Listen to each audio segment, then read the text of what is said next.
evening, Rush Nation. I'm your boy Joel Hewitt. Welcome to the 5 Yard Rush NFL podcast. I'm the rat with a heart of gold. I'm here with the off-season champion, Pete Mealy. How the devil are you, man? I'm good, man. Thanks. I'm buzzing after this weekend's action. Feeling good for the week. That's Much what I better mood like. No, today. Alex, this week he has been the bat signal flared up and he just ran away. We assume to fight crime in Gotham. So it's just yourself and I have just seen that our Twitter link has not fired out. Oh well, it's just for the people on YouTube and Facebook today. It would appear. But yeah, good to see you, man. It's been a week 3, hasn't it? It has been a week 3. Yeah, eventful one. Very The eventful one. A weakest big game last night. 3 of all the week 3s that we've experienced on this podcast so far. This is at least in the top 2. At least. Yeah.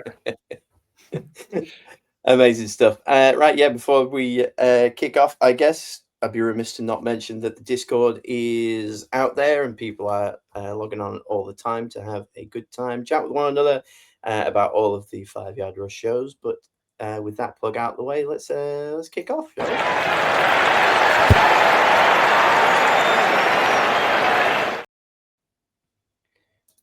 And this week, much like the last, we're going to open up with bangers and trash. Pete and I watched a reasonable amount of football over I was going to say the weekend, but now it's essentially Thursday through Tuesday, or I guess Friday through Tuesday for us because we do the AMs after the PMs and whatnot. So yeah, just a few things that we loved, and I don't want to use hate. Hate's a bad word, but some bangers and some just absolute trash that was out there. For me, I'm going to start us off this week because mine's kind of a game of two halves. Banger, the New York Giants first half against Kansas City, and trash, the New York Giants second half against Kansas City. Good God, I was two different people watching that game. When they got to just before the half, and it was a thrilling 6-6, and Kansas essentially looked like they were going to score a touchdown. I was like, all right, here we go. It's ref game. We're going to do just enough. It felt like Manchester United getting Fergie time. Like, we just want to make sure that the Chiefs are winning when they go into the locker room. Let's keep people engaged and coming back for the second half. Anyway, they didn't score a touchdown, and they did get another field goal. So then they were up 9-3, which is quite pedestrian compared to what they usually end up doing. So now you're going, whoa, that first half was all right. Giants defense showed up. We got a good scaboo here and there. Got to give him a shout out in the first few minutes. Contractually obliged to do so. And then there are two very different halftime speeches, I assume, in locker rooms where the Giants went, whoa, whoa, slow down. We're trying too hard. These are the Kansas City Chiefs. And the Chiefs went, whoa, whoa, speed up. These are the New York Giants. And then it all kind of went a bit hell in a handbasket, which was a bit annoying by the end of it. But I had a fun time nonetheless. And the Chiefs are still only 1-2. And I'm not like a hater. I just like it when things even out and potentially we don't have the same Super Bowl every single year. So yeah, that's a couple of bits from there. Crazy that the Bookers took the Chiefs Giants as it was the late Sunday game, wasn't it? Yeah. It was like prime time on a Sunday night, like week 3. They can't have expected much from Russ Wilson. It wasn't flexed in or out because they only do that, I think, week 4 or 5 onwards. They have to lock everything up until that point. So they went, oh yeah, Kansas City versus the Giants is going to be the one that people want. Did you catch any of it, the KC Giants game? Yeah, I think the money was what told with doing that. It was just purely the New York Football Giants market is too big, so they'll try to get them in. No matter how bad they are, they'll get them in as many times as they possibly can, and also try and do it while the weather's still nice enough. Because then later in the year when it's snowing, they'll try to put them on less because they don't want to go there on the cold weather days. Two pedestrian-looking teams.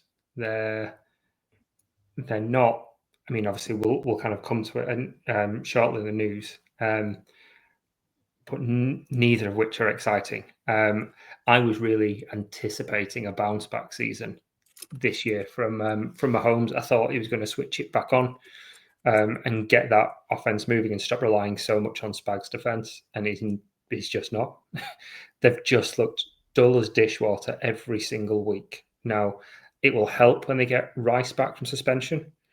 You'd hope, but Kelsey looks too old.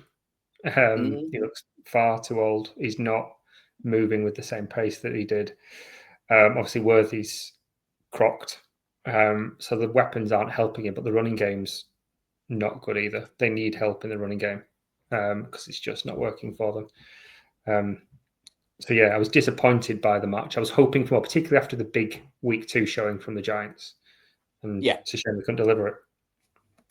Yeah, understandable. And a slight bit of controversy as well. Kareem Hunt getting flagged for the most mundane celebration you've ever seen. I don't know if you caught that. It's normally the opposite to the Chiefs, normally getting quite a lot of the flags in their benefits. Interesting to see it going the other way now. It's like the refs have fallen out, like they've broken up. Like Mahomes didn't call them back in the offseason or something because the referees don't appear to be. They're not just not siding with them; they're calling weird things that you don't expect against the Chiefs. So I don't know if the script has changed, as people like to point out. But yeah, a slashing motion to the throat because he gave it the old Undertaker like. Yeah. It's soft. I mean, that's probably going to be Taylor's next album, isn't it? The next, because they're always breakup albums. The next one will be the breakup with the Chiefs, the refs even. Yeah, I like that. Good point. Yeah, red theme. Yeah, glittery red though, because stay on theme. Yeah, but I'm starting to wonder, like, when it comes to like celebrations and things people that get flagged for, what is the line? I'm thinking, Gladiator.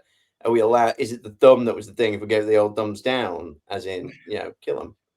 That's bad. Inciting violence. I mean, that boo is a different thing to So it very much could end up being gone too far. The No Fun League continues to not be fun. Kareem Hunt looked all right though. I'm sure he'll be annoyed at the $15,000 putting his thumb to his chest will cost him, but some stupid like that, isn't it? Yeah. Anyway, that was my little takeaway from that. What you got for me? What you seen? I think I'm going to go for a trash related, I guess, to what we were just talking about with the Giants, and it's the Cowboys' defense.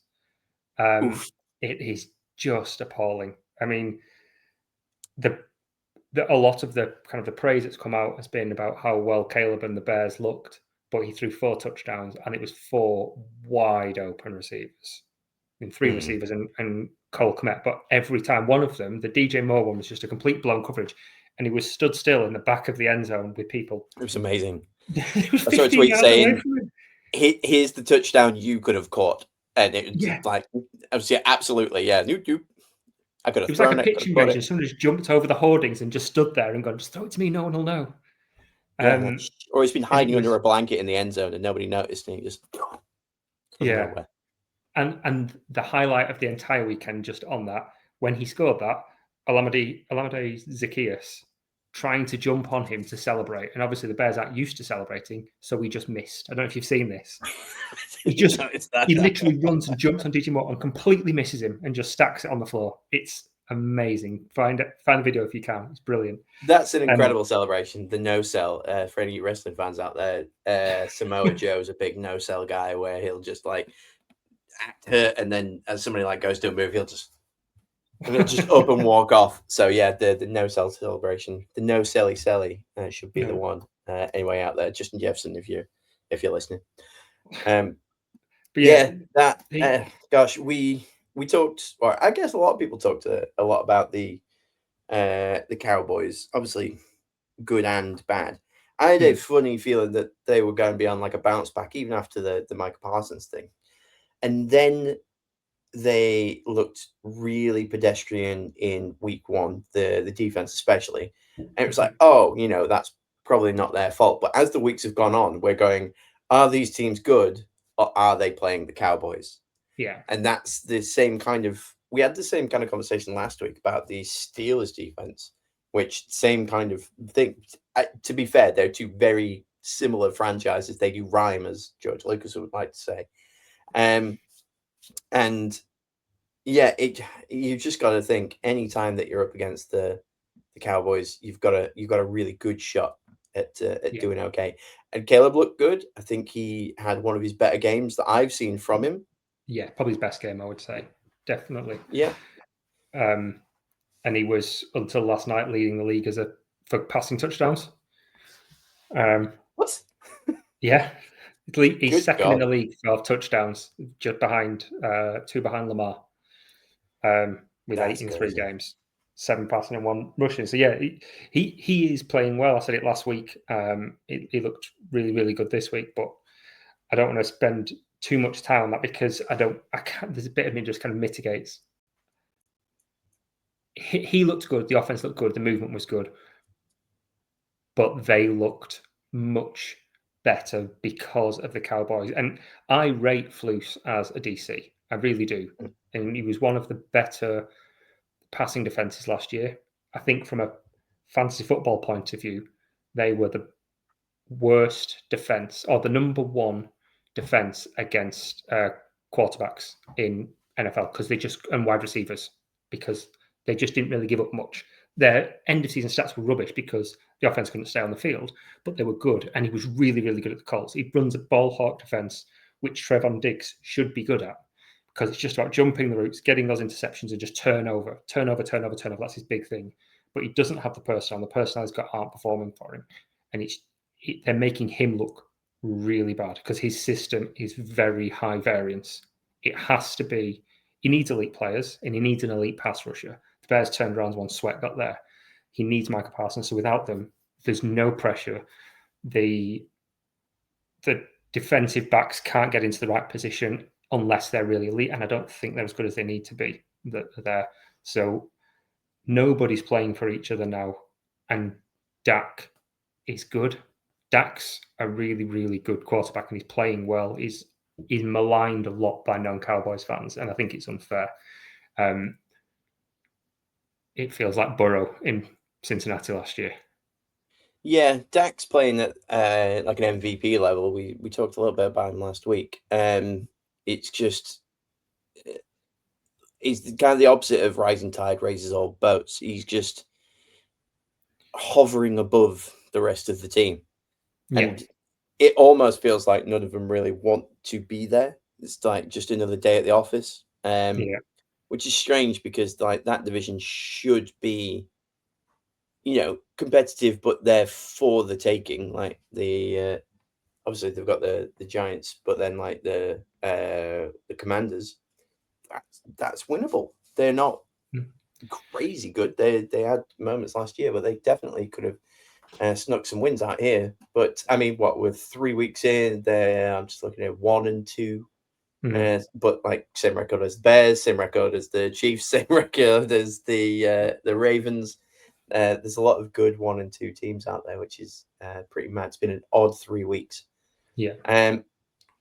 Swinging over to me, then I guess I'm going to go with the obvious and an absolute banger. The kick sixes, man. I love the term kick six as well. It warms my soul. It's the perfect kind of almost pun. But the Jets and Philly, both within minutes of each other, blocked and returned a kick for a touchdown. Both games put them ahead with that, with very good chances of winning them. Obviously, Philly did. Obviously, the Jets didn't. Yeah. 2 very branching paths. It was sliding doors. It was like one team could do this and then it work out, and then the other team could not. But the Jets, in their defense, they were against Tampa Bay, and everyone's glazing on Tampa and Baker at the moment. So they were never going to win. But gosh, it was fun. And good Lord, LA, the Rams, they were up by a ridiculous amount. I think at one point, I think I read they were like 80% probability to win with like 10 minutes left in the game, and you're like, fair enough. And somehow they managed to lose it to Philly. And again, in that division, like the Rams, if they can like win games like that, they've completely like locked it up. But now the Cardinals and the Niners have both like right there on their heels. Like it's mad. Yeah, Rams should be Well, winning actually, the Niners that are division. 3-0, aren't they? I think it's that it's not a clutch gene, but there's a clutch mentality in Philadelphia, isn't there?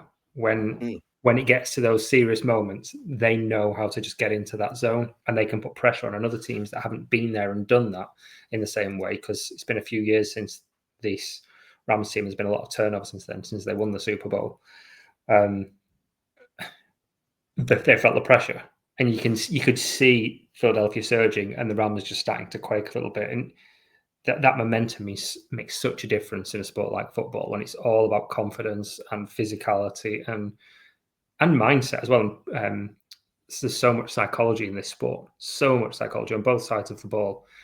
But yeah, it really made a difference. But I think just kicking in general this week has been bananas, hasn't it? You saw all these kind of things. Yeah, you saw the Texans cut coup because they brought in a kicker. He did 5 of 5 last week, so they cut coup, and then he missed his both field goals.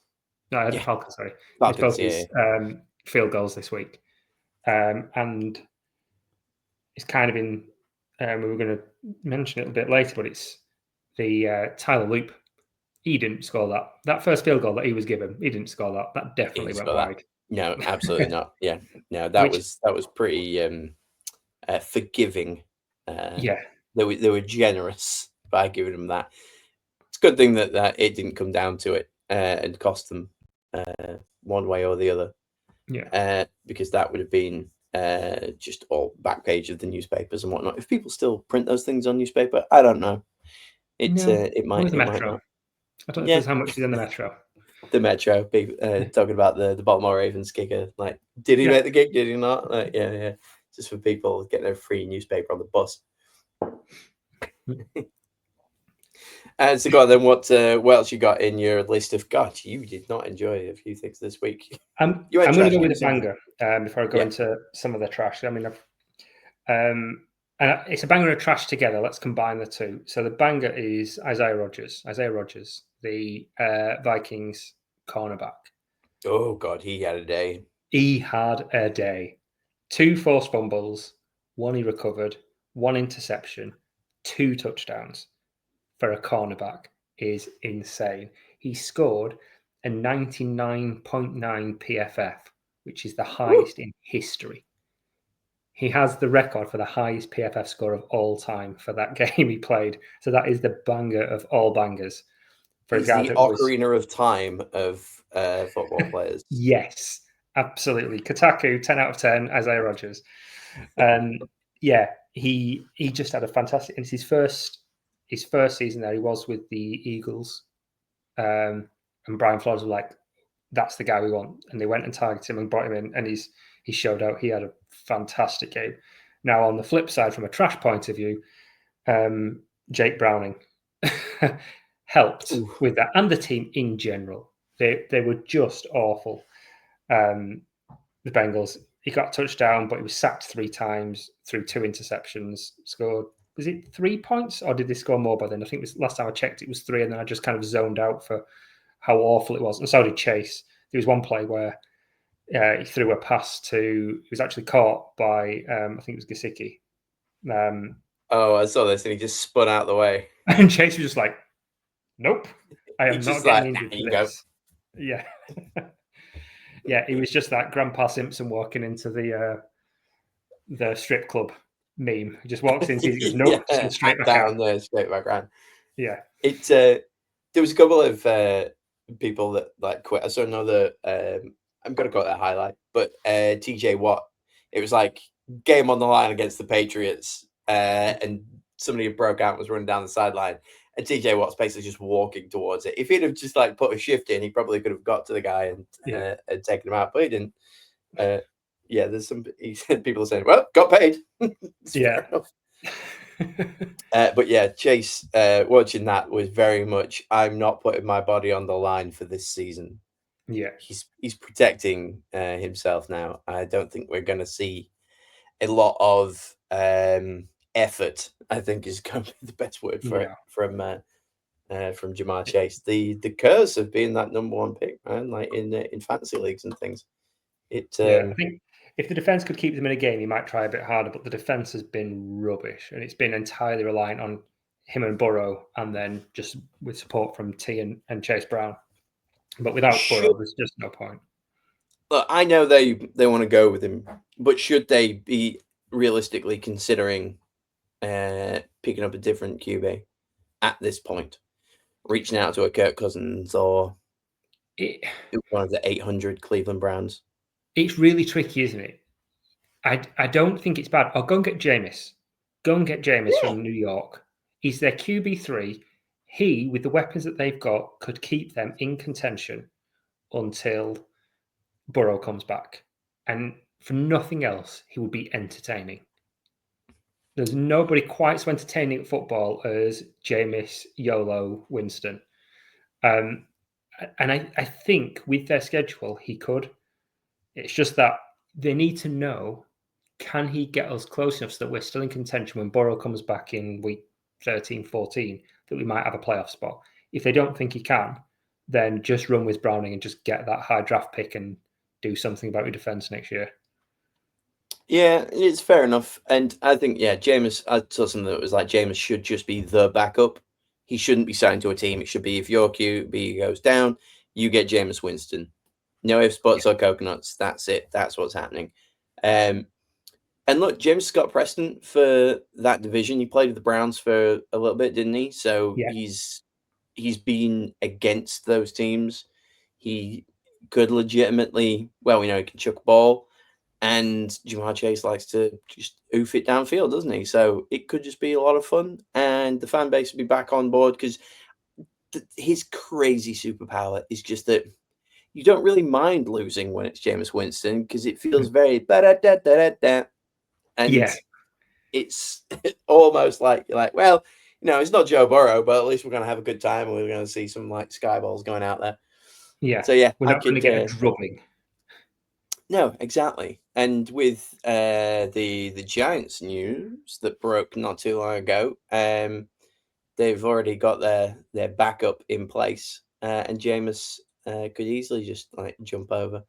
But hey, I guess we will see. I'm going to move on to a bit of trash for me this week, and the last one of mine from this. Oh no, I've got a couple, but this one here, the Patriots running backs, just all of them, every single one, the entire room. So I've got a couple of stats. I'm not a big stat guy, more of a vibes kind of person. If anybody listening has heard before, but Ramondre Stevenson, 2 fumbles within the 5-yard line. Yeah. Great. Well done, mate. That's fantastic.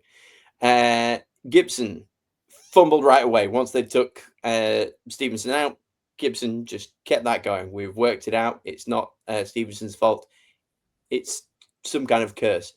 And then Henderson, obviously their second round draft pick, Yeah.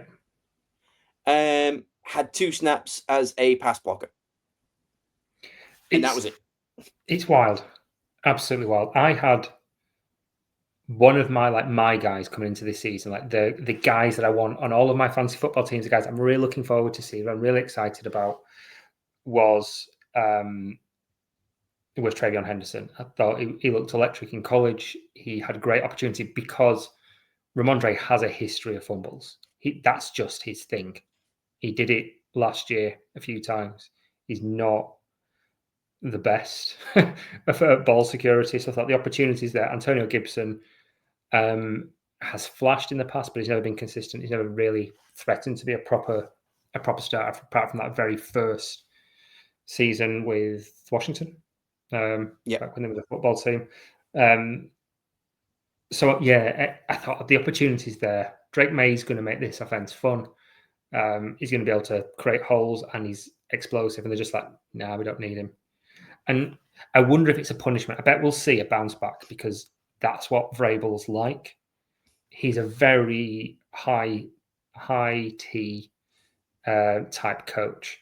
So he'll want to punish Ramondre next time, and Gibson. So I reckon we'll see a bounce back and quite a few carries for Henderson. Just say, right, go on, you show him how it's done now. Here's your opportunity to redeem yourself. Yeah, but yeah, they suck. Yeah, that's not a bad shout. And I was just having a look there. They're 1-2, which again is the same as the Ravens, as the Chiefs. Like, Yeah, it's not the end of the world in week 3. But I'm just trying to see who they've also got this week. I want to say so they're hosting the Panthers. Which Panthers team will show up? Who knows? Is it the one that'll just blow out the Falcons and cost Mayaka?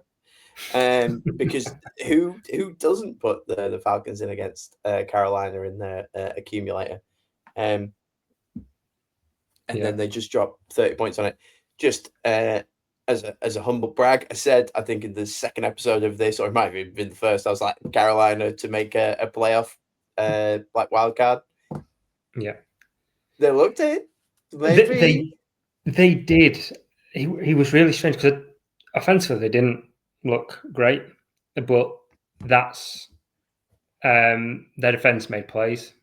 Penix out. I mean, the Falcons outgained him pretty much everything, but a pick 6 and a huge interception return as well really swung it. So it's high variance play. So it'd be interesting to see if they can capitalize and build on that.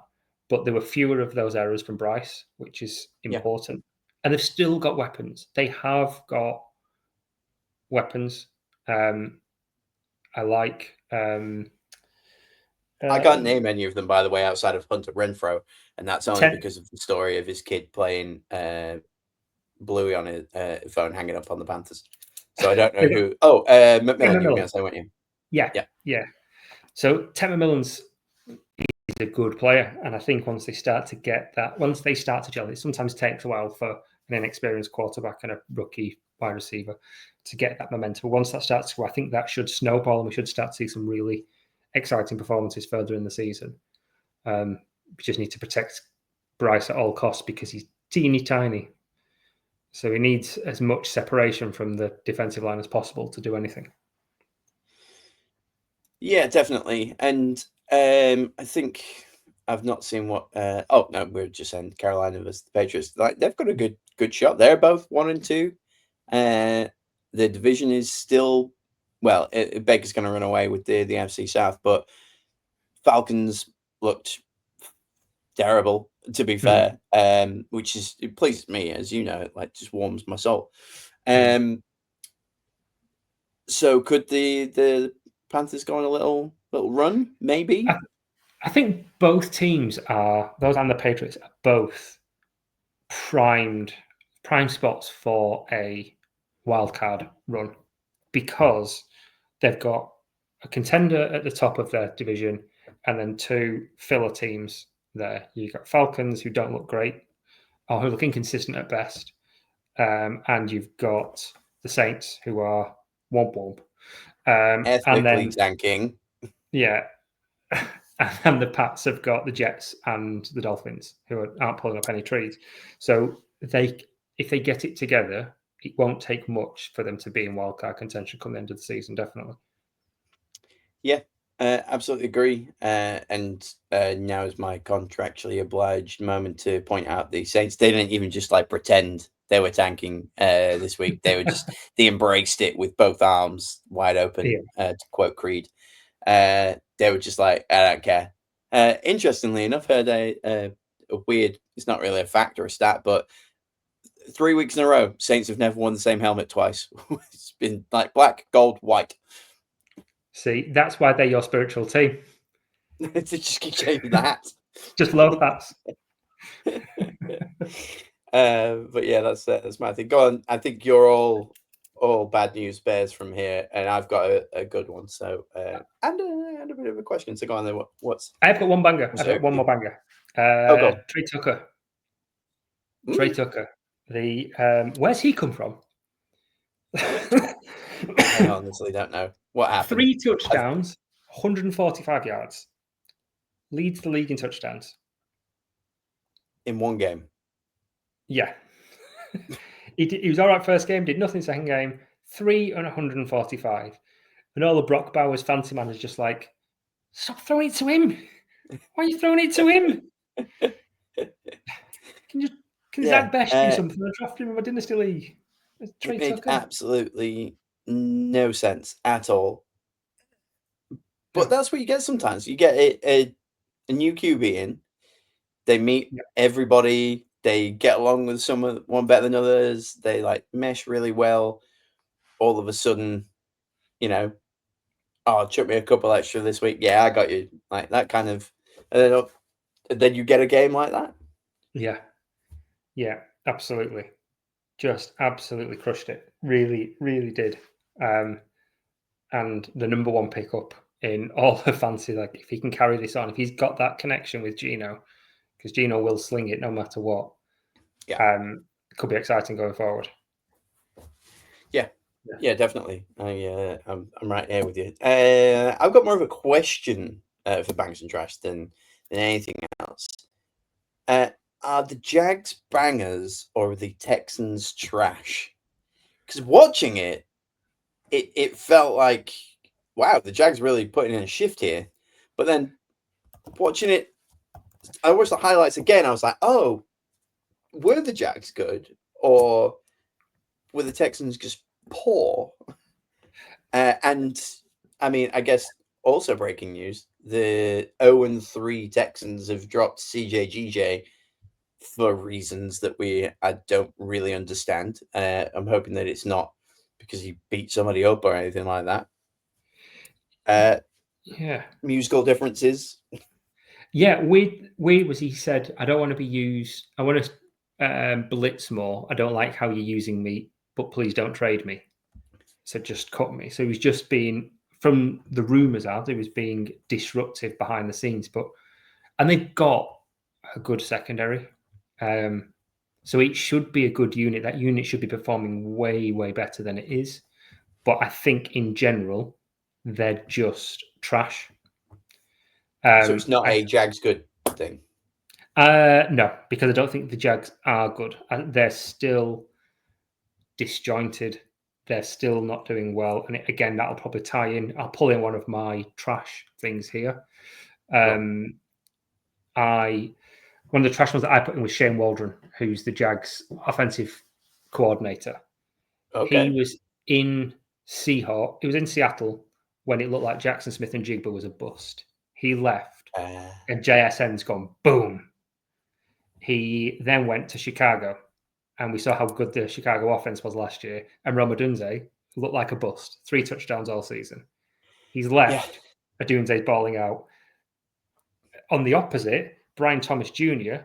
looked like the next Justin Jefferson. He looked Amon-Ra St. Brown, someone like that for last season. And this year, just awful. It's just not clicking. When you've got a head coach like Cohen in there, it should be all singing, all dancing, and nothing is working. But the Texans are just awful. They may come up a little bit later. Yeah. Okay. Yeah. There's a stat that we'll mention later on. We bring them back. We'll bring the Texans up later on. I'll save that for later.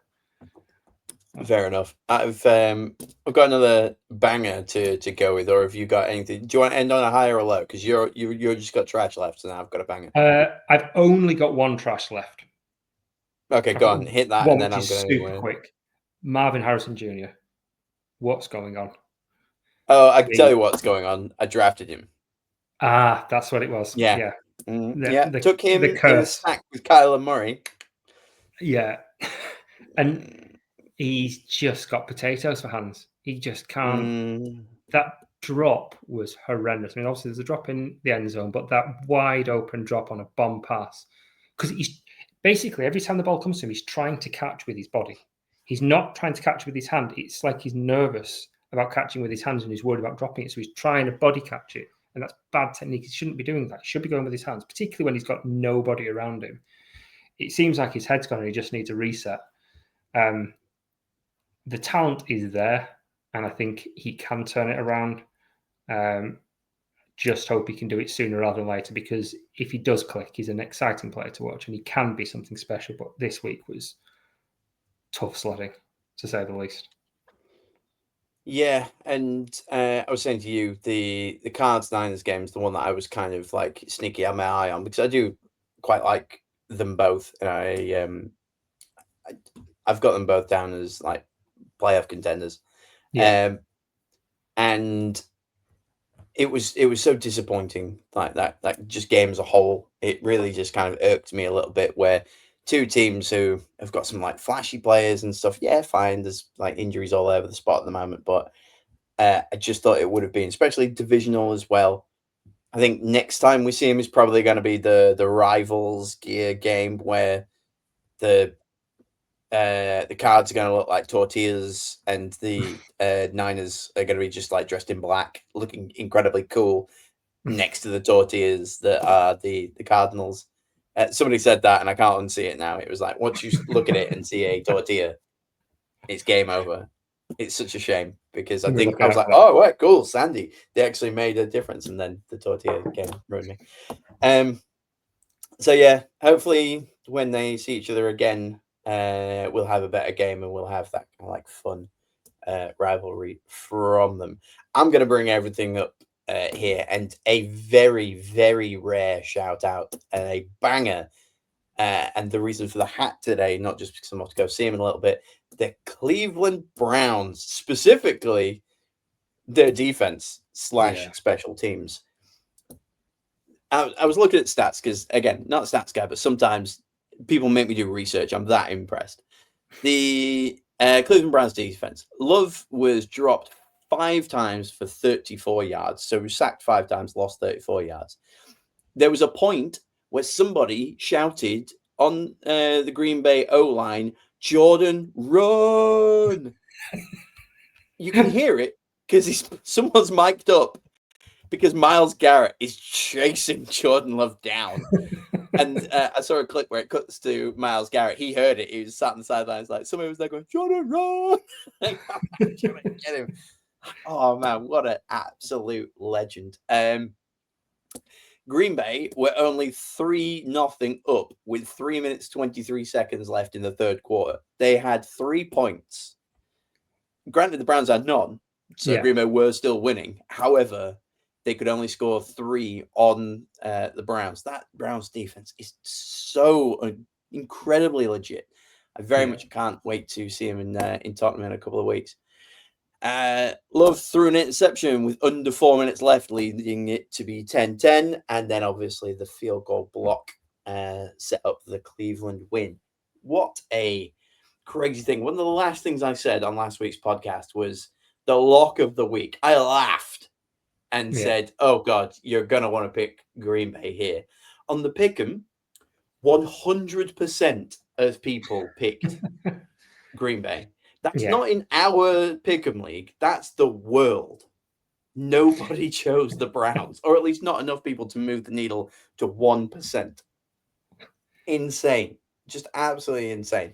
And I don't think it was a bad sign for Green Bay. If anything, get them the monkey off their back a little bit. They don't have to go undefeated now. They've got a loss.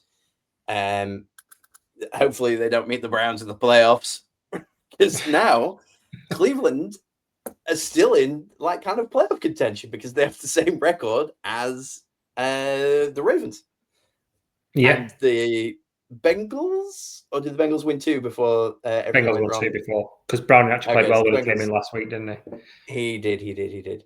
But the Bengals aren't gonna like continue that win streak. Baltimore have got Kansas City. The Steelers obviously 2-1 as well. Steelers lost this week, didn't they? Yes, they did. Yeah, that's fine. So yeah, Cleveland defense / special teams, just well done to you. Big fan of your work. Yeah, it was really that defense will keep them in a lot of games as long as they can control the ball, and they've got their proper running back now. They've got Quinshon Judkins looking good, 97 and a touch. He's great. Yeah, He's looking exactly like you thought he would when they drafted him. So if they can just run the ball and run that clock down, that defense will keep it close. And all it takes is a little bit of magic from Joe. And then if they do get to the playoffs, nobody wants to face Joe Flacco in the playoffs. January Joe is a different beast. Different beast. Certainly is. I already have seen Cleveland fans shouting for Shador. We didn't mention him at all last week, Barry. I just want to point out we went a whole podcast without mentioning Shador Sanders. However, your friend and mine, Mayday Blackburn, he is one of those Cleveland Brown fans that are just like, we've got nothing to lose. Stick Shador in. I'm not sure that he's quite ready yet, but if anything, it might be a bit of fun. I didn't think Flacco blew the doors off or anything like that. I'm wondering if because of his age, it might take him a lot longer to get into the swing of things. Can't see him in the weight room each week or doing a great deal of the stuff that you would expect from maybe the younger guys. So I expect to see Shador pretty quickly. And speaking of, I guess, rookie QBs, we're starting to see a little bit more here and there. Tyler Shook, he got in. Yeah. 0-2 for pass attempts, but he was there. He was in. Yeah, he did the job we needed him to do. Did exactly what we needed him to do. Yeah. We are, again, not even pretending this week that we were going to not tank. And we've seen a little bit more of Jackson Dart. Spoilers for the news. That might come up in a second as well. So, yeah, I can see Shador this year, maybe after a bye week, maybe after London. I think they might have London bye week, and then maybe we see Shador. Depends on the results and things. Depends on the locker room. Depends on Joe Flacco, whether or not he just wants a nap. Well, Dylan Gabriel's still second on the chart, isn't it? The second round rookie QB that they drafted. So it'd be interesting. The upside of Shador, if he gets it together, is way higher. He's way higher. But it's whether they think putting him in now will spoil him. It's a really tricky situation because Flacco, notoriously, not helpful to rookies. Remember when he was starting and then Lamar was there, like, I'm not coaching him. He's going to steal my job. Yeah. I'm not helping him out. Let him do his thing. I'm going to focus on me and my game. Now he's obviously 7-8 years older now, so it might be a different mindset. But I don't think he's necessarily the type of person to be happy to hold a clipboard and support the other guys. So they need to know that whether it's Dylan or Shador, they're going to be, okay, you're ready to make a difference now, and it's not going to crush you. It'd be interesting to see. Really interesting to see. Well, Flacco's not getting hit as much as you would expect from Cleveland. If I'm just having a quick look here, 2 sacks from Green Bay. That's against that defensive line as well. That's fantastic. Yeah. So if you could stick, Shador in there and protect him, give him enough time. He doesn't like staying in the pocket, so you've got to let everybody kind of protect and fan out and make sure that he's got the space and the time to breathe and slow down and throw it properly. If you just want a bit of fun and get some reps under the guy, it depends whether or not you think that you're legit. I reckon if Flacco doesn't have a particularly good game and the Ravens win, we could see Shador. If the Ravens lose, then the Browns are still in with that shot. So they're not going to just roll the dice on Shador. I think other results may do a little bit something to do with it. But hey, that's my little bit. Any more bangers? Any more trash? Or are we moving on? Let's move on. Okay. To everyone's favorite segment and drop. Yes, sir. News from the underground. As you, sir. News from the underground. Pete, you put together every single story this week. So I'm going to let you go through them, and I'm just going to play color commentary for you. So do you want to go from the top? Yeah, I'm going to start with a bit of light, fun story, which I really like. The Wiener Circle is a hot dog place in Chicago, and they put a tweet up saying, if Caleb throws 4 touchdowns this week, we're going to give on Tuesday free hot dogs to everybody. And the messages were coming up with them panicking, going, oh no, on Twitter about it happening. And they're just like atting their supply chain saying, can you help us out with this? And it happened today, and it's made kind of nationwide press, and the queues were ridiculous. I think at tea time, there was about a half-hour, 40-minute queue down the street for people to come and get a free hot dog. A free hot dog. A free hot dog. They only had one, and it's a very specific type of hot dog that they're allowed. They can't just have whatever they want. It's one hot dog per person, just churning them out. So that Times hard, Chicago.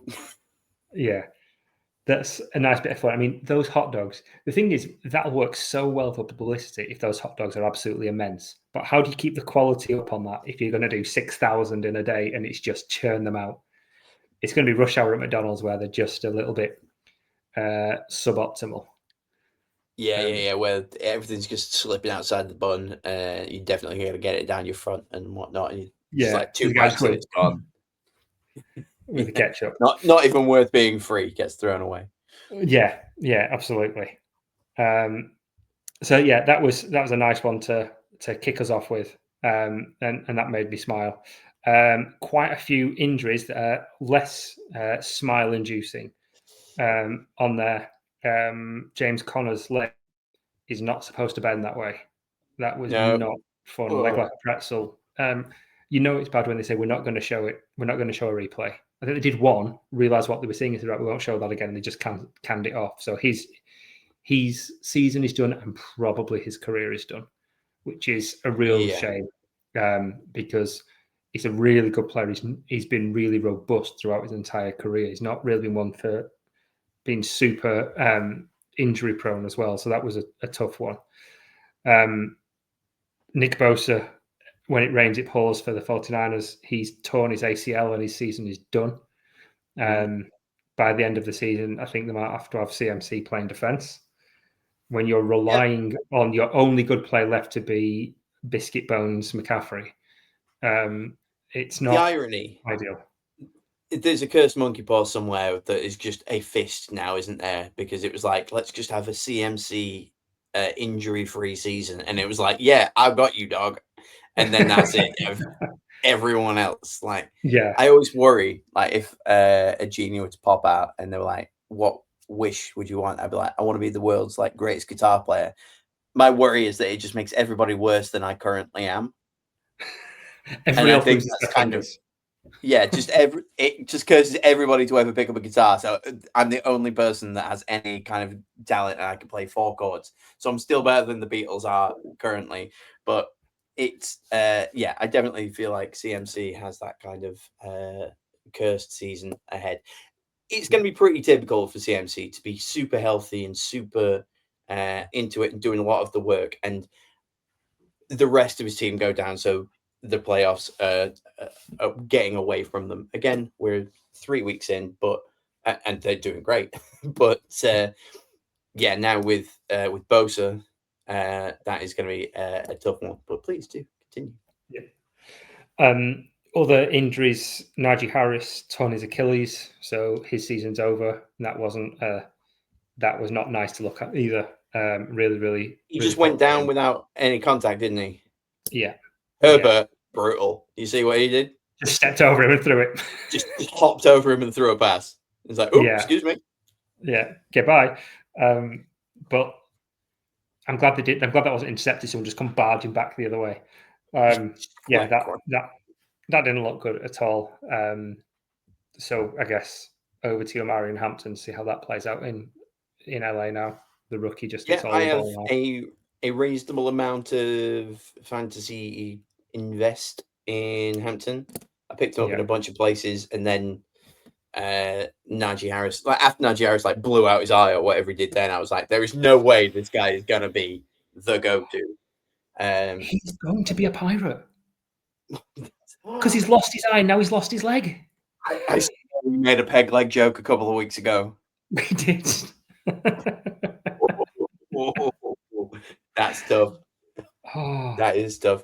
Luckily, looking at all of this, so the the working title for this week's show that I already put together last week was Weak Threes and Weak Knees.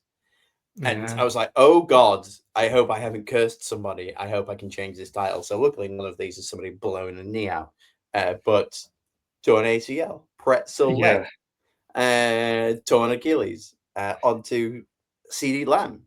Yeah, who's got high ankle sprain. He went out a fairly innocuous challenge right at the very beginning, like first few snaps for Cowboys, and went out and he's going to miss 4 to 6 weeks now with a high ankle sprain. Yeah, I don't pray for injuries. Don't like him. Don't want to win my fantasy team that way. But when he went down, I'm facing Adam Rank this week in our league, and Rank started CD Lamb. CD Lamb scored no points, and I was like, I'm gonna catch you here, Rank. Anyway, I scored 59 total, so did not win. Did not win. Doesn't matter if like his entire team went down. He still would have beaten me there. Hope CD Lamb gets better. I do have a lot invested in George Pickens, though. And he will get you 17 points every game, no matter what. Identical stat line this week to the week before, 17.6, 17.7 points, something like that. Incredible. We call that week in, week out. Yeah. Proper we will. On that, right? Ferguson, Titan, 13 receptions, I think it was by the end of the game. Absolutely obscene. Other injuries, Mike Evans is going to miss a few weeks. 1,000-yard season out the window for Mike Evans at this point. Yeah, I think he's missing 3 to 4 weeks. So yeah, I think I'll be amazed if he can, because by the time he's back, Godwin will be back, and Egbuka's obviously really showing out as well. Sure is. No, I think it's done. To be fair, he's done well to avoid any kind of serious injury. Decade. Was it 10 years in a row he's hit 1,000? Yeah. I'll take it. I don't think anybody was like, you've got to hit 11 years. I think everyone's fine. If it had been 9, you'd be like, he didn't do 10 would have been cool, wouldn't it? He did 10. That's okay. Pass the torch. Maybe retire. Be in the Hall of Fame in 5 years. Absolutely, here for it. There's one he'll get Hall of Fame players. And he might get Super Bowl. Sorry. Well, yeah, there is. Oh, yeah, he could end up back. Bucks could end up with a Super Bowl run. He could get his second Super Bowl. Yeah. One with what people are calling the GOAT, Tom Brady, and what we're all calling the GOAT, Baker Mayfield. That would be nice. But yeah, as a NFC South supporter, I just can't hate the Bucks. I just can't. There's something about them. I just really enjoy them. This is before Brady. James Winston was always fun. Could always rely on him to have a good time. Yeah. There's obviously Muscle Hamster, whose name always eludes me when I'm trying to think of it. His real name. I can't. Yeah, it's gone from you too. Text me at 4 a.m. It'll come up again. Mike Evans. That is a shame, because I would have liked. I think he's, especially with Godwin being out, Mike Evans being out, and Buka's going to get double treble coverage. It could be a rough few weeks until when's Godwin back? Week 5 at least. Is he IR? No, he's off. He didn't put him on IR, so he's questionable for this week. Probably the next 2 weeks, I reckon. But when he is back, and Evans is back, and Ibuka's there, and they just carry on doing what they're doing, just in time to face Sterling Shepard. Doug Martin. The injuries continue. Doug Martin, Muscle Hamster. Doug Martin, thank you. Yeah. The Scatterboo prototype. Yeah. Same guy. Last one of note for the injuries, and it ties into the final news article, is Tyrone. Tyrone Traceley dislocated his shoulder, and he's out for he's going to be out for a few weeks. But that means all of your preseason dreams have come true, because we've got Scatman John, Cam Scatterbo playing at running back, and Jackson Kieran wooing during your man's presser. I forgot. Is it Dre? What's the coach called in the Giants? Brian Daboll. Daboll, yeah. So he's at the lectern talking to the press, and you can just hear off in the background somebody going, "Woo!" And it's like, Scatterboo. It's like, keeps the energy up. He's here for It's it. like Ric Flair in the back. Yeah, he's just replaying all over the place. Love it. Yeah, been on board of that. Still upset in our Dynasty League that I didn't get him. He should have been mine, but Mayday Blackburn beat me to the punch. So now I'm just going to have to support him from the sidelines and be a good person and buy his jersey, which I have after his week 2 breakout performance. So yeah, our Tyrone, that is a shame because Tyrone Tracy actually a pretty legit running back. 2 very different styles, those 2. Scatterboo's like my kind of running back, but Tyrone, he's just elusive. He's fun. He's got all of the good traits that you want to be able to weave in and out. So that is a shame. Did he lethal weapon it back in? Did he just like go up to somebody else and just jam his shoulder back in? Smash into a filing cabinet. Yeah. I didn't see. I think probably not. That's just what's in the green tent. They just go in the tent, a blue tent, and it's just a filing cabinet. Yeah, dislocated shoulder, is it? Okay, I've got just the thing. And I saw a tweet the other day, and this morning, sorry, and I can't remember who, so I apologise. But they said there's 2 types of white running back. There's the cerebral running back like CMC, and there's the absolute crayon eaters like Cam Scatterbo. I was like, yes, that's exactly what it is. I saw a similar one. Somebody had quoted that one, and it said, "Cam Scatterbo is the Baker Mayfield of running backs." Yes, absolutely. Yeah, I love a good crayon eater, and yeah, Scatterbo for Wolverine. MCU people, come on! Yeah, he's perfect. He's the exact. Would be good. Yeah, I wish he would just shave the middle out and just have the Wolverine beard. He strikes me as the type to lean into it, doesn't he? Yeah, he definitely would do.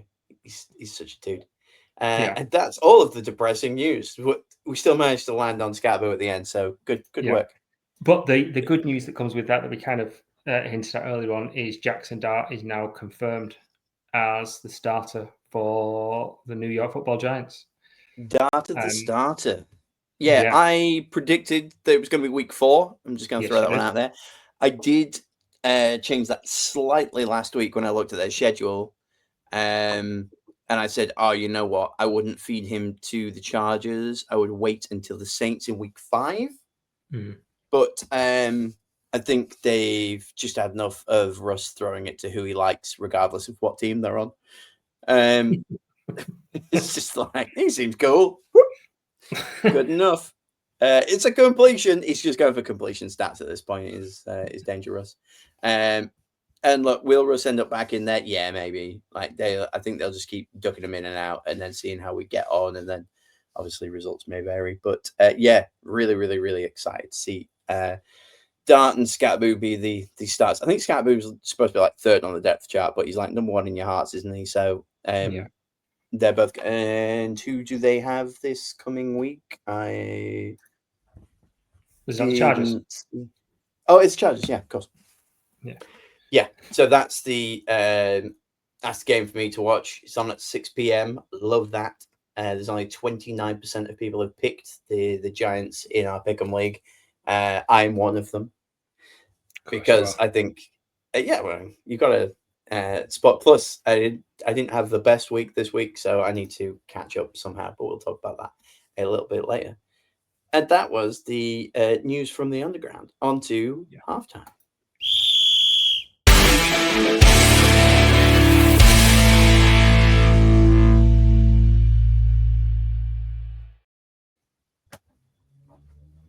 And we're back. We don't have a sponsor. We just left and came back for that little drop. I went to the fridge to get a Coke. That was fast. Impressive. I'd already poured it, put it in the fridge. That's showbiz. Smart. I like it. This week's halftime report comes from yourself, Pete, with something that you mentioned after a couple of whiskeys at the end of in the green room after the show last week. And that was the unjust write-off. So here we are, the halftime Pedro's unjust write-offs. And what do you mean by an unjust write-off?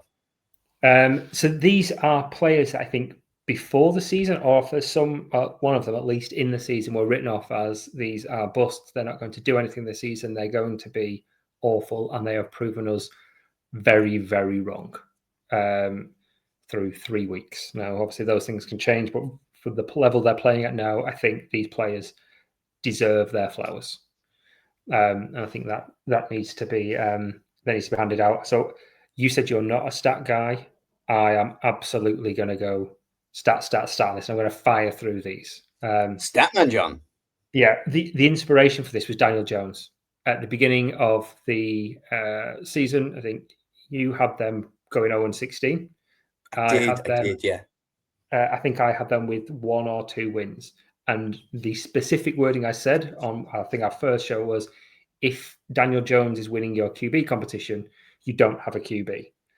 And I would like to normally say, I was unfamiliar with your game. I was familiar with your game. This wasn't it. This was not your game coming up. So some stats here. 71.6% completion rate. That's QB4 among people that have started all 3 games.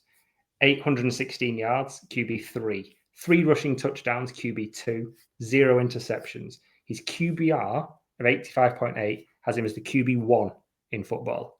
His passer rating of 111.7 has him as the QB3. He is playing at an elite MVP level. And to think of that from Daniel Jones is bananas. I know he's only done 3 passing touchdowns, but they haven't.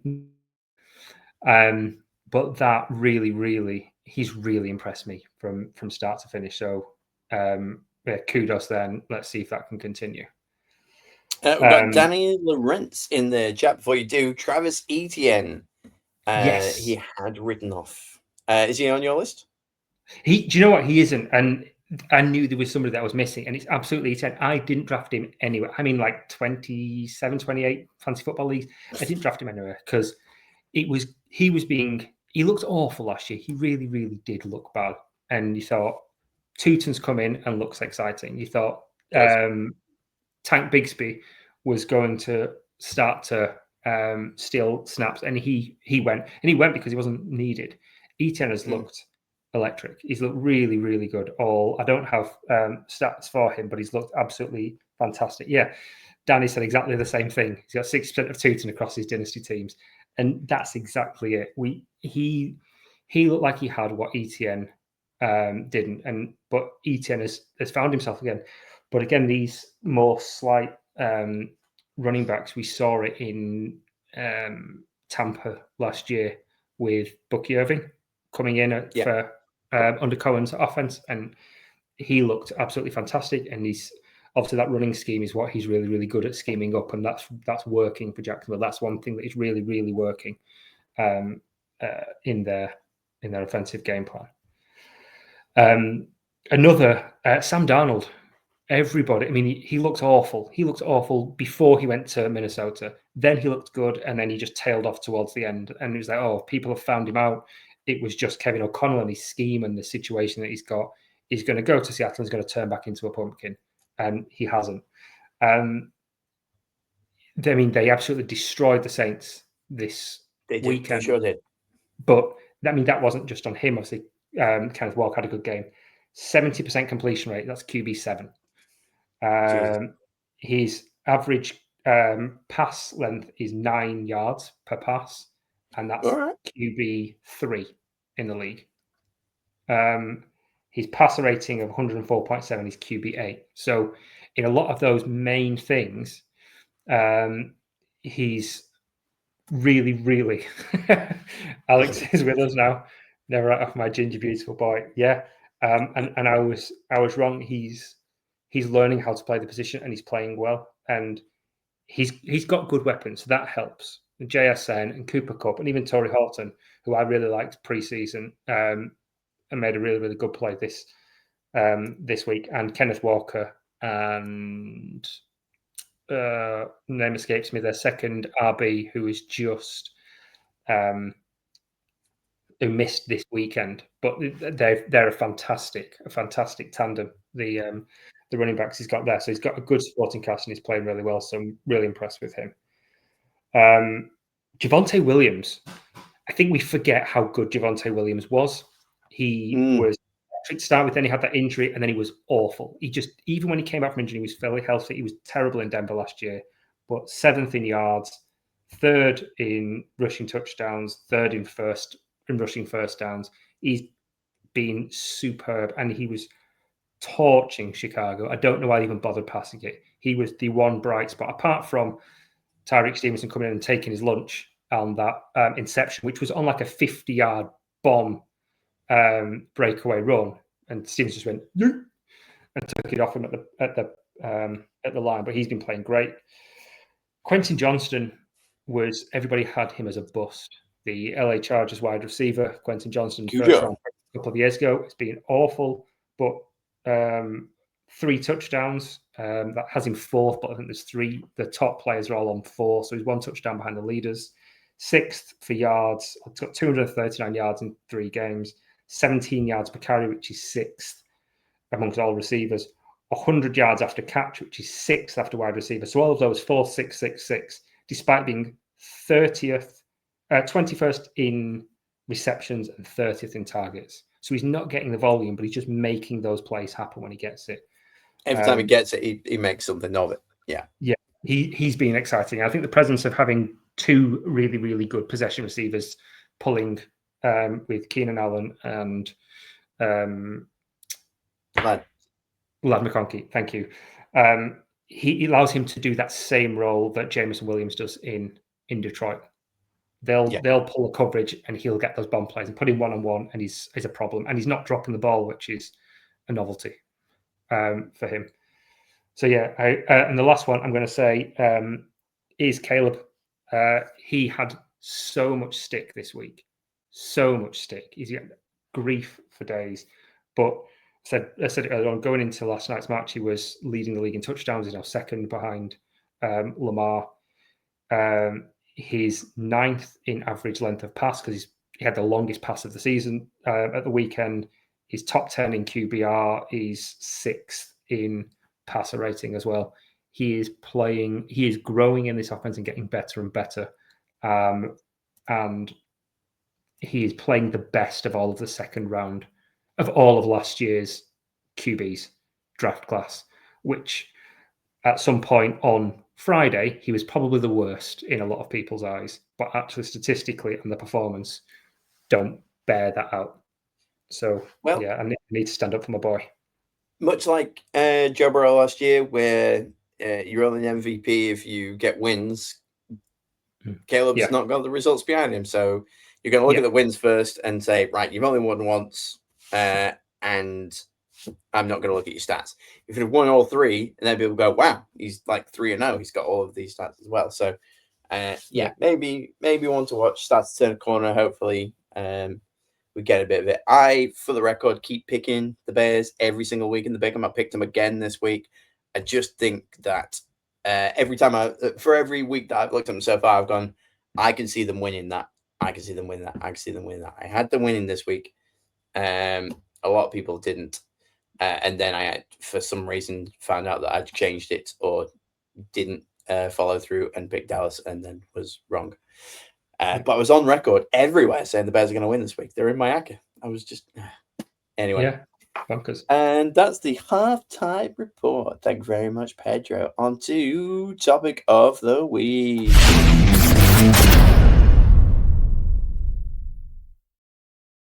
Yeah, didn't have a drop for it last week. Forgot to make one. Made one now. Topic of the week. We are going through the 3-0 yeah or 0-3.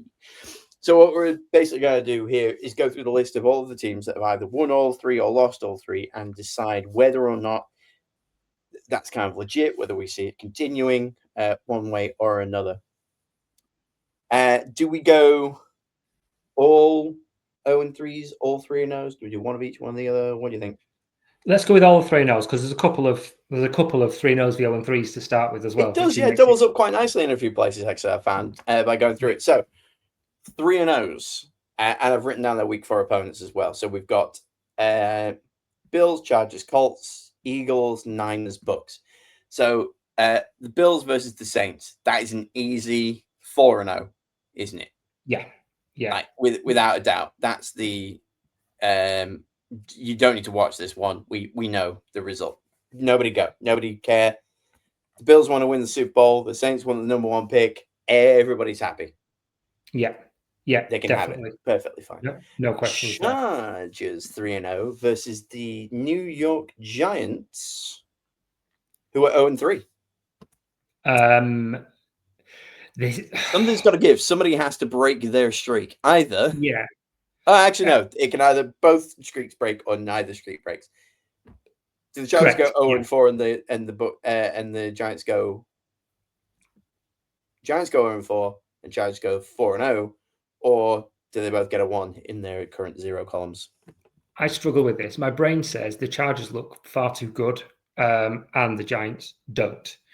But Chargers going to charge, and you always get that bounce where the team don't have tape on Jackson Dart, so it's going to be really difficult for that with Dart starting versus Chargers, because it's a very different threat. It's a very different threat to Russ. Russ doesn't have the legs anymore that Dart does.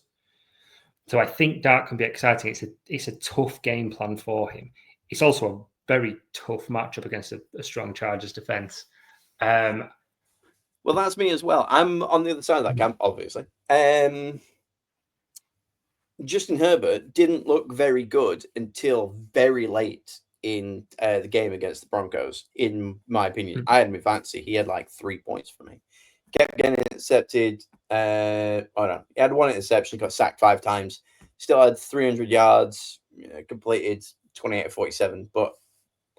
And that's against the Broncos D. The Broncos D is good, but if we're to believe Alex, then the Giants D is, well, they've proven themselves for the past few weeks. They look all right. They can keep them in a game. It's Russ that wasn't keeping the Giants in the game. So I have the Giants booking this trend going 1-3, and the Chargers then being 3-1. I think so too. And I don't like it. The Broncos defense is, in my opinion, is better than the Giants defense. They're very, very talented. They might not always deliver on that talent, but the talent is there.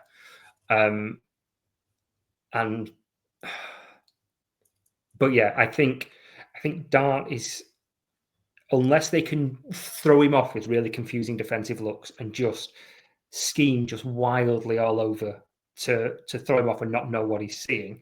If that happens, it'll be an absolute bloodbath and the Giants will get smushed, I think. But I don't see that happening. And I think this is a low-scoring affair, less than 35 points total, and the Giants win it. Apologies, Alex. Yep. I know the Chargers are your boys, but I think the wheels. Well, a bit of an Alex off this one because he's talked a big game about the Giants defense, and now they're and he likes them, and now they're facing his Chargers. So I guess we'll see what his opinion is after this week. Next one, Colts 3-0 against the Rams. Rams are 2-1, but do the Colts continue their winning streak? The Rams looked really, really good. They have done week in, week out. They were unfortunate to drop one to the Eagles this week. I think the wheels are going to fall off Indy here. They're at LA, which doesn't tend to matter too much because LA don't really have that big home crowd. But I just think that Indy are going to end up losing this one. And that's not me like going against the Colts like I have done in the past. I'm just more thinking the Rams have got something going for them. Or, the Colts pull something out. But 37% of people on the pick'em have gone Indy, 63% Rams. I'm leaning that way. Yeah, I agree with you. I think the Rams have got a better home following than the Chargers do, so they will fill out the Coliseum more. SoFi more. I want Indy to do because Indiana Jones is the best nickname in all of football. So I want that to keep up because that is just incredible. He'll still be there. He'll still be there, yeah, but I just like the hype that comes with it as well, and the CGI and AI generated images that come, and the joy with that. But yeah, the Rams, I still believe the Rams are a better team, and I think they'll be hurting after that loss, and I think Indy will cop for it. Yeah, it'll be a close game, but I think the Rams get this one. Fair enough. I think they cover the spread as well. Here we go. 3-0 and 3-0. We've got the Eagles at Tampa. Oh. At the Eagles. I'm not going to pick against the Eagles here. I love Tampa, but without Evans, when it's all on K. Dotton, Sterling Shepard, and Egbuka, I think if the Bucks were fully fit, I would give them a chance at home, and I would probably pick them at home. But I think they've lost too much, so I think Eagles get this one. I'm going to go the other way, and I think we're going to get a Baker Mayfield who, if he was in the presser beforehand and he gives the whole "I woke up feeling dangerous," it's game over. Like that's it. This is the game that I think like he's got to understand that people are tipping them now to be a Super Bowl contender. You're going up against the previous Super Bowl winners who are also 3-0. You're in your own house. This is must-win statement game, and I think that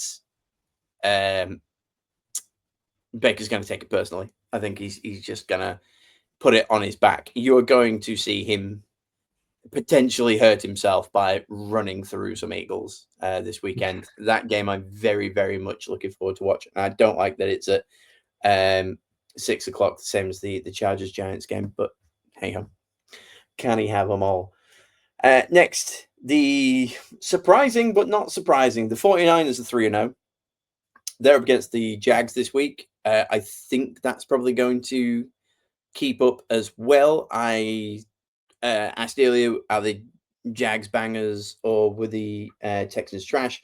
We kind of worked out that it was probably the Texans' fault that the Jags ended up winning. I think the Niners, for all of their injury woes, especially at QB, they replaced their QB with a clone of their QB. I just think that the Niners just going to have a better time in this game. Sorry, They are we lost at me, but then I think we lost Joe as well. So I'm not sure entirely what's happening there. Hopefully, be back in a second. Getting his feeling on the Bucks Eagles. The next one that we've got coming up, which is going to be a key one, is Niners v Jags. That one is a fascinating one to me. That's a really, really fascinating game. I think the Jags, the Niners themselves are being up. We've seen that. They feel like fakest 3-0 team. I think that's been very much a situation of their schedule as opposed to the quality necessarily of their team. It'll be interesting to see how that one comes about. I think the Niners come unstuck against the Jags, actually. They're at home. The Jags haven't been great, so it's an easy way to be getting late for. But I think the Jags will do enough. The lack of Nick Bosa with everybody else, that caused upset in that week that I can see.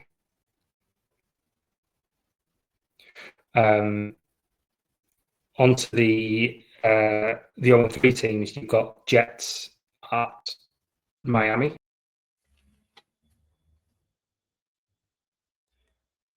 And Pete has vanished. Love a bit of technical difficulties at the end of the podcast. He was working his way onto the 0-3s. Let's just see if we can pull him back in. Please bear with as I text Peter.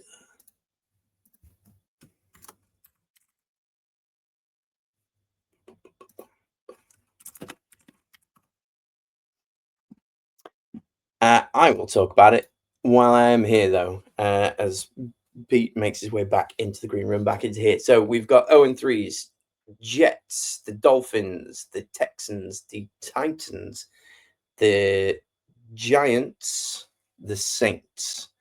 So the Jets at Miami, I think that that's a tough one for both teams because they are both 0-3. Somebody has to win.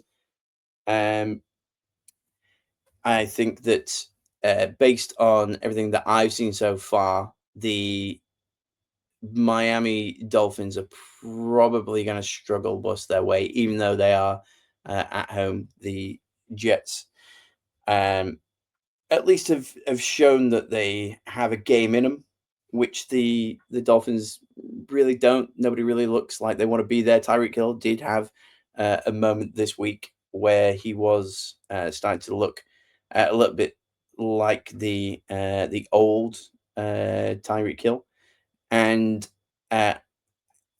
that's about it. They're not moving the needle for me, which is kind of a shame because I do enjoy them. Bear with me while I drag Pete back in.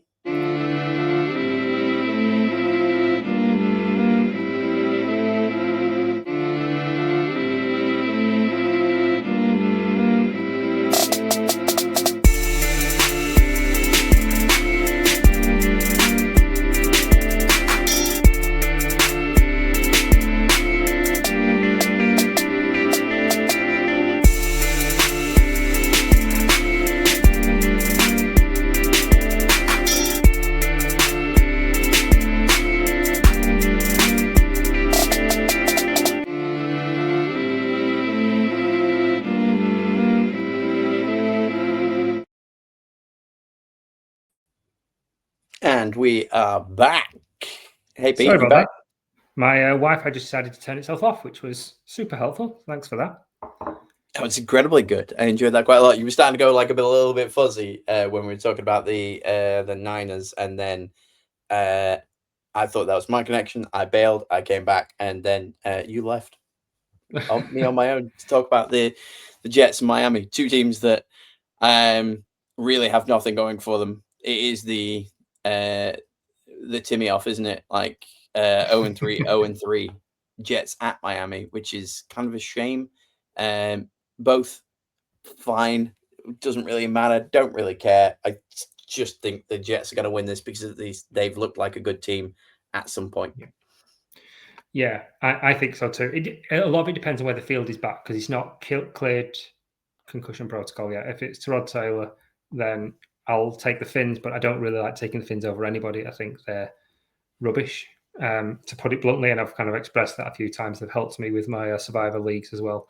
Just anybody but the Finns. It's going to be an interesting one, but I think if Fields is back, the Jets take this, even though it is in Miami. Yeah, fair enough. Next one, 0-3s, Texans and the Titans. These 0-3 teams just love to go at each other this week. So the Titans are at the Texans. I think we've established that we don't think the Texans are very good or don't look very good or something's not going very well. I'd be tempted to give Ward his first win here. Yeah, I agree. This start that I talked about earlier on, there was a big thing. Obviously, Stroud, that first season feels like such a mirage now. He was an elite quarterback. Week 2, they played the Bears, and there's that famous thing where like Caleb walked off and was like, no, come back in. He started like giving him dad advice about this is what you need to do to win. He was trying to be nice. And it's just it was a bit cringe for a guy that was just playing his second season. Since then, in that 17 games, he's thrown 18 touchdowns and 13 interceptions. Ooh. In every possible stat, he's been worse than what has been a really ropey Caleb Williams. He's not there. He's got zero protection. His line is horrifically bad. I still think Cam has looked good, despite everything else not quite working around him. He's shown promise, and I think they get it this time, and the Texans go 0-4 and just fire their coach, torch it all, and then invest as much as they can on their offensive line for next season. Yeah, inclined to agree with you. Just realised that I had it the wrong way around on the pick'em, so I've just popped back in there. Texans favoured by 75% on people picking these games. A lot of people have Titans as the worst team in the league, and I just think they're. They were, but last year is not this year. Currently 0-3 though, so you can see it, but they both are. So they're both 0-3, and then we've got the Giants against the Chargers, which we've talked about. Obviously, that's an 0-3 versus a 3-0, which is something you don't really want to see unless you're a Chargers fan, I guess. And the Saints Bills, an 0-3 against a 3-0. Obviously, the Saints want that number one pick, and the Bills want to have home field advantage all the way through the playoffs to go and win the Super Bowl, which they very well may do.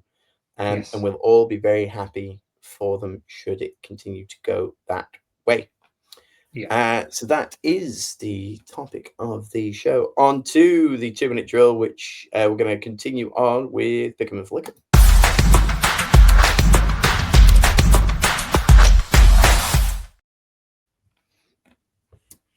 All right, taking us through to the end this week, we are doing the end of the show, which is the leagues or the podcasts, Pick'em and Flick'em for the week. A little update.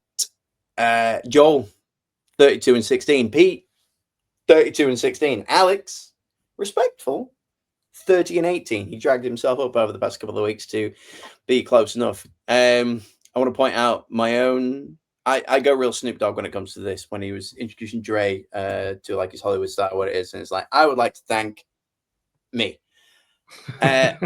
My week 3 underdog picks: the Lions over the Ravens and the Bears over the Cowboys. If only I'd have actually clicked the button for the Bears, but I did tell everybody that the Lions were going to beat the Ravens and the Bears were going to beat the Cowboys. Everybody thought I was crazy because I've been talking shit about the Lions for at this point 3 weeks solid.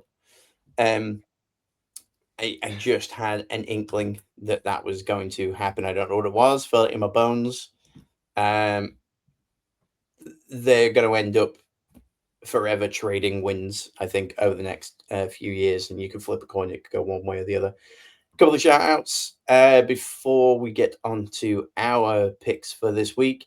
S Black 74 is 37-11 and is the sole person first overall now. So over 3 weeks, he's only got 11 results incorrect. And a special shout to Rob Nugent 10, who in week 3 went 14-2, but Green Bay and Atlanta should have won this week. Yeah. Therefore, he should have gone 16-0. He should have picked every single one. They were the only two that he got wrong, and they were absolute locks based on their opponents. But crazy things have happened with Cleveland and the Panthers killing everybody's accumulators and pick'ems this week.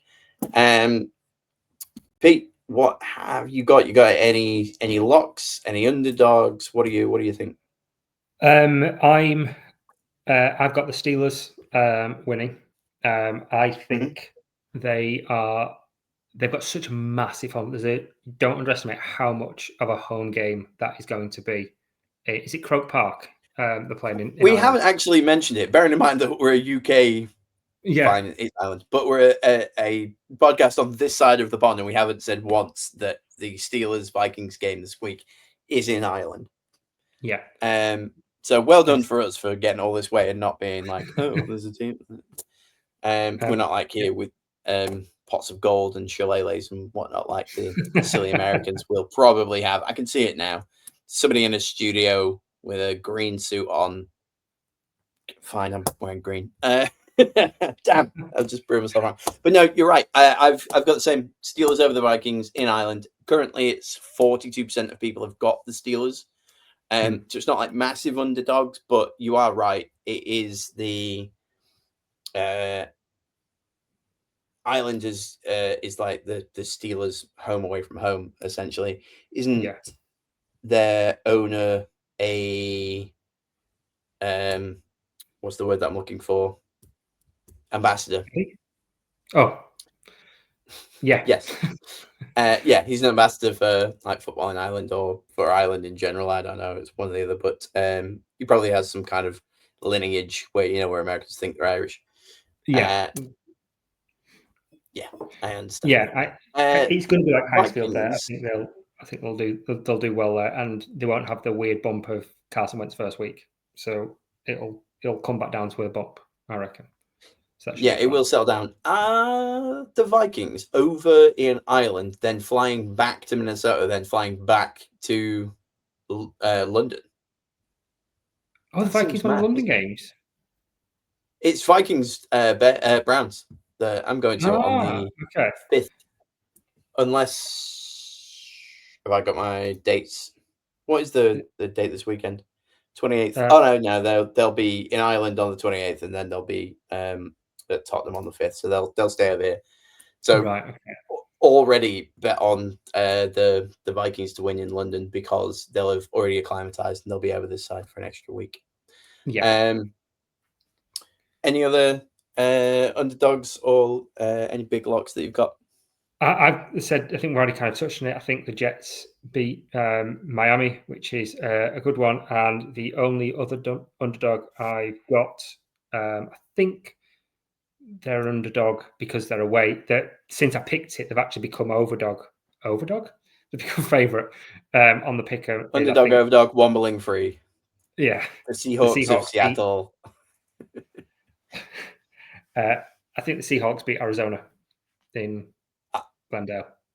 That's interesting, actually. Yeah. So since we started the podcast, that has switched because I've got my list of underdogs that I've picked, and I've got Arizona winning that game, but they're not in my pick of underdogs. But it has flipped to 53-47. So you're overdogs now. The Seattle Seahawks. I think it's because people heard all of my Sam Darnold stats and were like, "Whoa." Whoa, so I've probably just yeah. It's influencer status, isn't it? The shift that we're getting. Thursday night game, that as well. Yeah.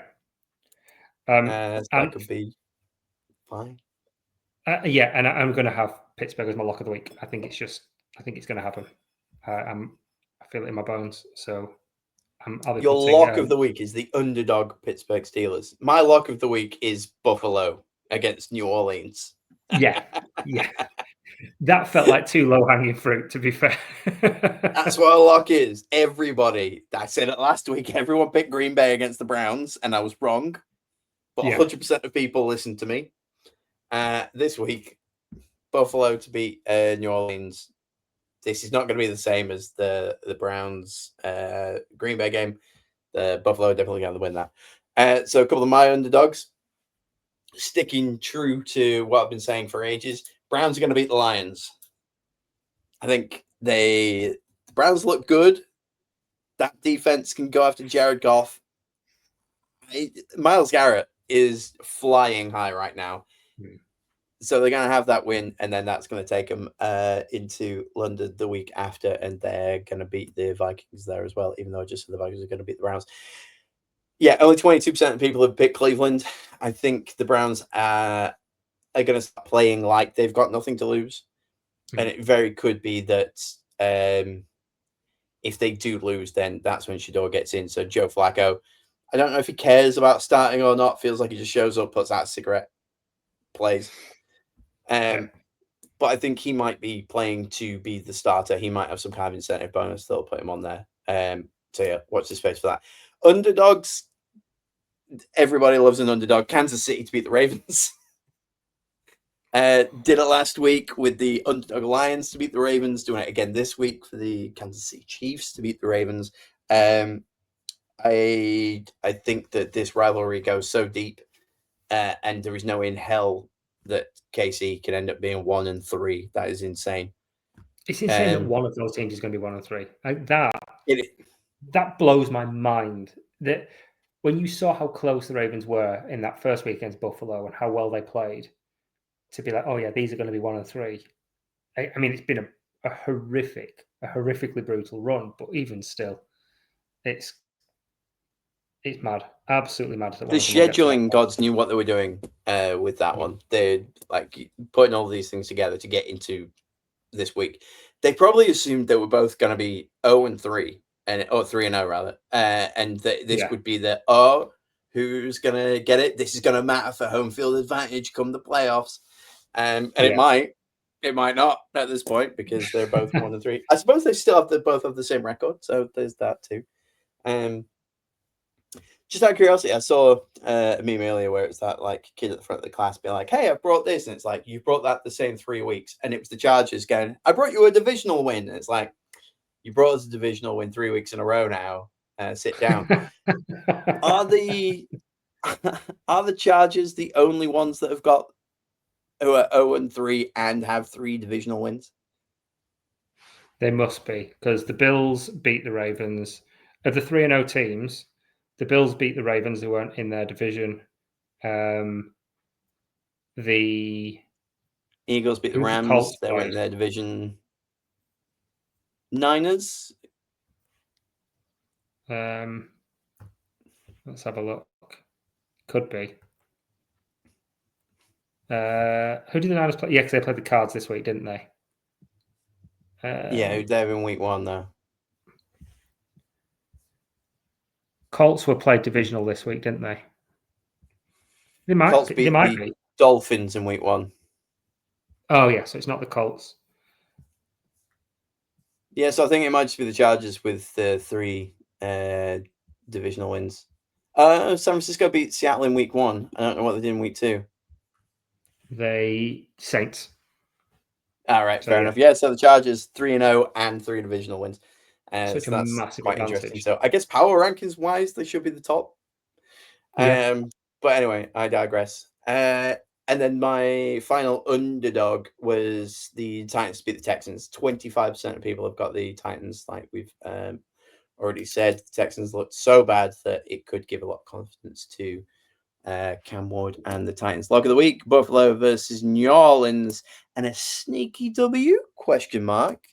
Are the Giants going to beat the Chargers? Maybe. But I've definitely backed them in the pick'em. So I guess we'll see how they go with that. I'm just looking at the percentage. 28%. So still not the lowest one that I've picked. The Titans are the lowest. In fact, no, the Browns are the lowest at 22. Good God, I'm really struggling here, aren't I? I want that win. But yeah, that's all of ours. I did throw out that Alex was 30 and 18. He hasn't made his picks for this week, but let's see the pool for the pick'em where we're at. S-Black 74 at the top with 37 points, but then Raider Butts is next with 36 points, and then we've got 3 teams with 35 points, which is I think it's pronounced Didi Mayo, don't know. Percosage something, and Rob Nugent, all there, tied 3rd place. So we can swing either way. I think even the bottom one is still in the 30s. Oh, there is Tunch Boy, our mate Tom, with 21, but I think he didn't pick half of week 2. Yeah. But the second bottom is Alex with 30. So there's 7 games in it. Anyone can do it. We're only in week 3. It's going to be a long time till then. But any final thoughts, Peter? No, looking forward to this week. Don't forget, everybody, for setting fancy teams, and just for, if you're not going to the game, the Sunday game starts 2:30. So early football on a Sunday. So we can have. Love that. What's your game of the week that you want to watch? It is Chiefs Ravens. Because I want to see who shows up there. I think the Ravens might smush the Chiefs. And I think that will be fascinating to watch. But in Arrowhead, Eagles Tampa for me. 2 3-0s. Love that. Also, Chargers Giants 3-0 versus 0-3. But I think that the ties are about to shift with that. But thank you very much, my friend. Thanks everybody for sticking through the technical difficulties and whatnot. And we'll see you again next week.